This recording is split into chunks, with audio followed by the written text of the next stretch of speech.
Good morning everyone. How are you this morning? Have you breakfast?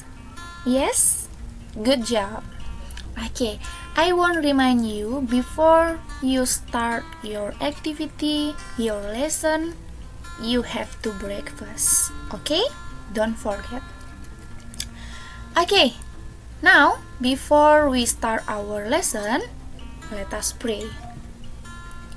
Thanks God, thanks Jesus for your blessing, for your kindness, for your goodness for us. God, now we want to start our lesson thematic. Please open our heart and our mind. You know we are sinners. For our sins, please forgive us. In the name of Jesus Christ, we pray to you. Amen. Okay, now let us start our lesson thematic. Tema I atau tema 9, subtema 2 pembelajaran yang pertama. Oke, tidak terasa ya, hari ini kita masuk pada subtema baru, yaitu subtema 2. Nah, topik pembelajaran kita hari ini yang pertama adalah menjelaskan kesimpulan isi iklan media elektronik. Kedua, membandingkan jak tunggal dan campuran. Nah, masih ingatkah kamu dengan iklan?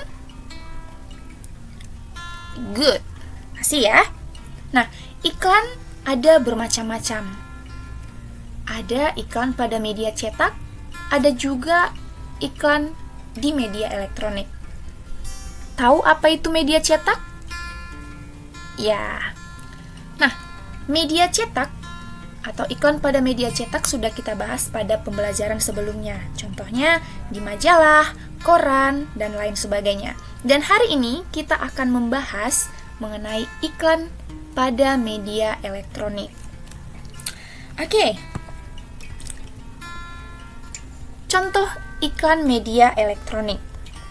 Yang pertama adalah iklan internet. Iklan internet termasuk iklan media elektronik. Karena apa?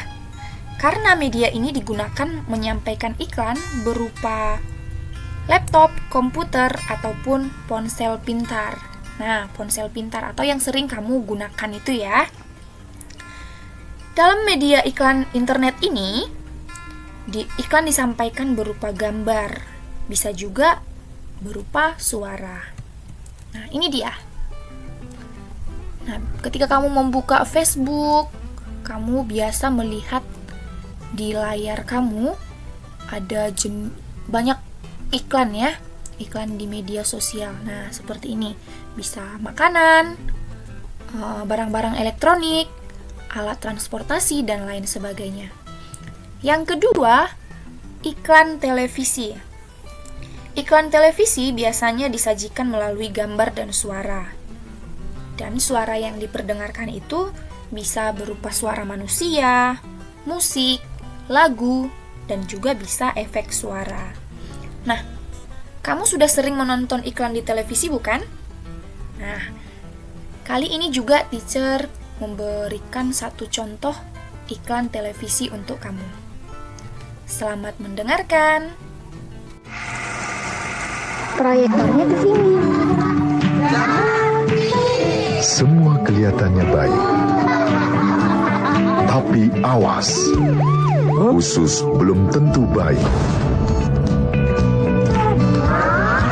Cintai ususmu dengan minum Yakult tiap hari.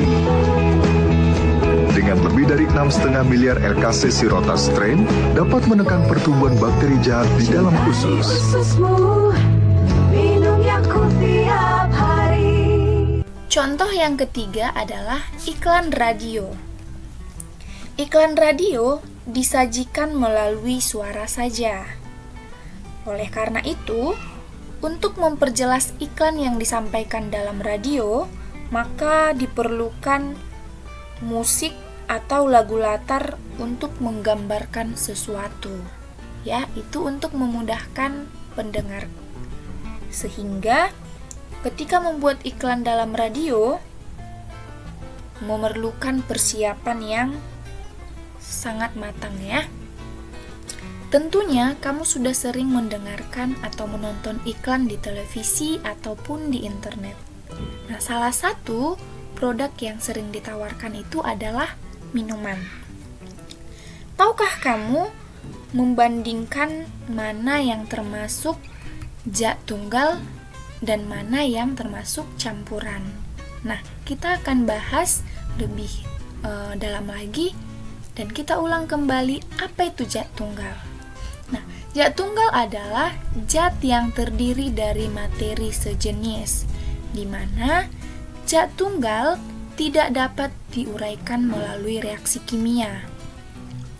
Zat tunggal terdiri dari 2 zat atau lebih melalui reaksi kimia. Sedangkan zat campuran merupakan gabungan dari 2 atau lebih zat tunggal. Gabungan dari 2 atau lebih zat tunggal. Nah, zat campuran itu ada 2. Yang pertama, homogen.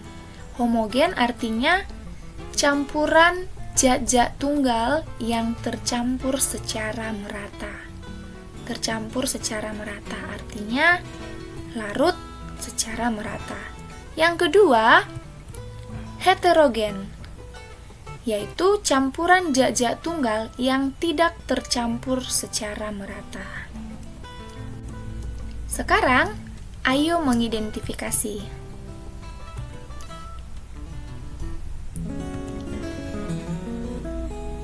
Uji pemahamanmu dengan melakukan kegiatan yang ada di bukumu halaman 44 sampai 45. Nah, teacher akan bantu kamu dengan tabel berikut ini. Nah, coba dilihat nama minuman yang ada pada tabel. Ada jus mangga, minuman sirup, air susu, kopi hangat, dan es teh. Nah, bisa kamu lihat kandungan apa yang ada dalam minuman, kemudian dia termasuk jenis campuran apa, homogen atau heterogen, dan juga alasannya apa. Nah, setelah melihat tabel ini, apakah kamu masih bingung membedakan campuran homogen dengan heterogen? Nah, mudah-mudahan tabel ini membantu kamu ya. Harus kamu ingat, campuran homogen itu tercampur secara merata, sedangkan heterogen tidak tercampur secara merata. Nah, kita lihat satu contoh, jus mangga. Jus mangga termasuk campuran heterogen. Karena apa? Karena ketika membuat jus mangga, ketika air dicampurkan dengan mangga, maka masih ada sisa serat mangga yang tidak tercampur. Coba kamu perhatikan nanti ketika minum jus, lihat di bagian permukaan gelas kamu. Pasti ada serat mangga yang tidak tercampur atau dia akan mengalami endapan. Sampai di sini kamu paham? Good, mudah-mudahan paham. Oke, kamu akan teacher tugaskan mengerjakan 2 poin di depan kamu sekarang. Coba lihat nomor 1. Jelaskan isi iklan pada iklan televisi yang sudah kamu dengarkan sebelumnya. Nah, tadi kamu sudah mendengarkan satu contoh iklan televisi. Nah, sekarang saatnya kamu menuliskan dengan sangat jelas isi iklan tersebut. Yang kedua, mengerjakan Ayo Berlatih halaman 46 nomor 2 dan 3. 2 dan 3. Ya, dikerjakan di buku catatan. Sampai di sini pertemuan kita hari ini. Mudah-mudahan bermanfaat. For your good attention, I say thank you, goodbye, God bless you.